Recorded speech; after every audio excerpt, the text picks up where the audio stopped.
Welcome back to the Big Snap Podcast. I'm your host, Biggs916. This week we're going to be going over the Spotlight Cache for the second week of November, also doing a review of the Spotlight for the first week of November, giving you kind of the breakdown, telling you what I did or didn't do, and going to give you some advice on how to treat this upcoming Spotlight week. So as always, just want to reiterate, I am a lower collection level player creating content meant for lower collection level players, right? How should you use your resources? How should you spend your credits and keys? I am a mostly free-to-play player. Again, I'll give a little update here at the top. I did not get this month's season pass. So I'm playing without Surtur, and I haven't seen a lot of him. Again, I think that maybe I'm just not running into those matches because I'm competing against maybe other more free-to-play players. But all that being said, let's dive into this week. We're going to start off reviewing Malekith. So he is the main card here in the Spotlight, the new release, and his text is, on reveal, add a 1, 2, or 3 cost card from your deck here. It reveals at the end of the game. And first of all, I want to clarify that ability. You can tap to see the card, but your opponent cannot. I was reading a review of the card, and that is been confirmed. So you know what card there is, but your opponent does not. So initial reaction, this seems like a very solid card to me. One, from a pure power perspective, right? Let's just think in terms of those outputs. Let's say you are able to copy Sage pull Sage from your deck, and you get 8 power.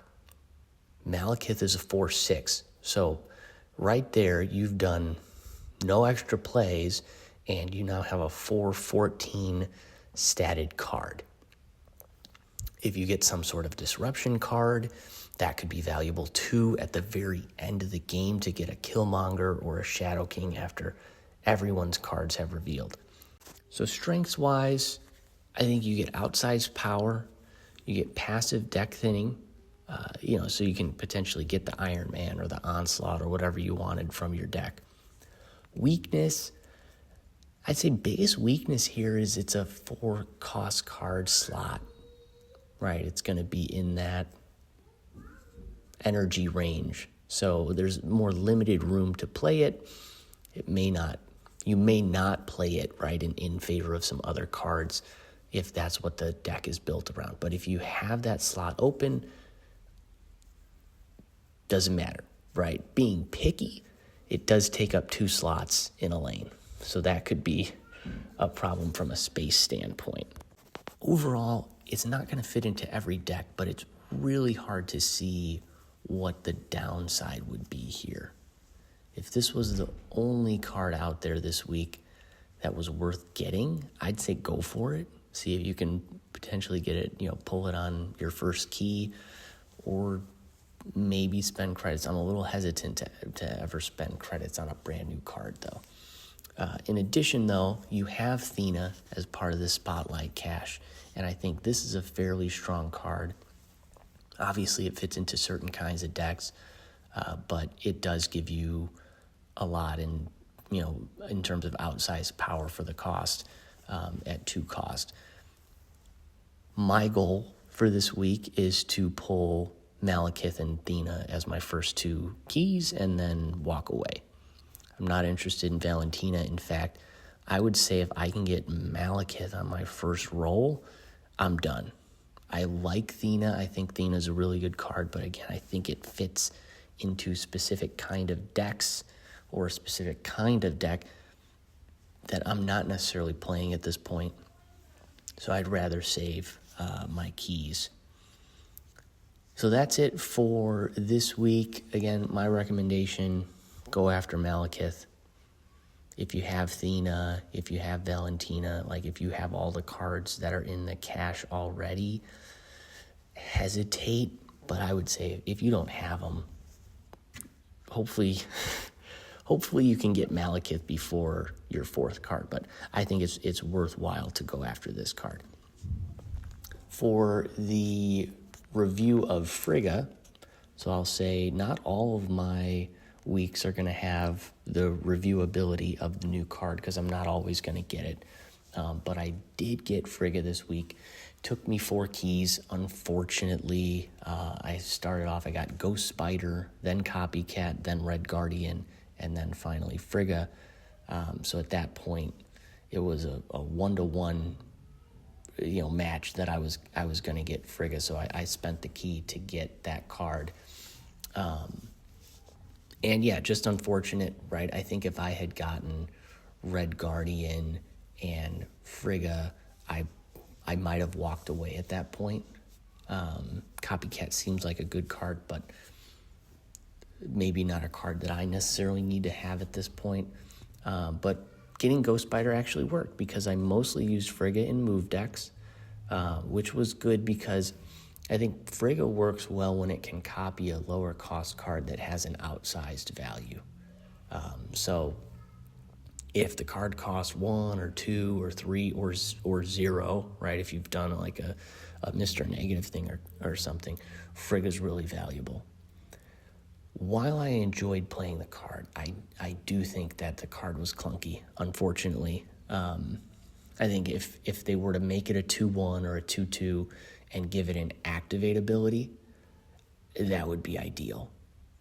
I think that way you could copy your turn 3 cards without losing turn 4 and then having to spend the energy to put that card down on either turn 5 or 6. It's something where it's like, if you don't have a super impactful card or, again, a lower cost card that you've copied, it's not going to be worth it to play Frigga. Now, if that's all you have in your hand, you make do with what you have. And it can be nice to get 2 of a card that does something specific, right? Sometimes I would copy Ghost Spider just because I didn't have anything else to do.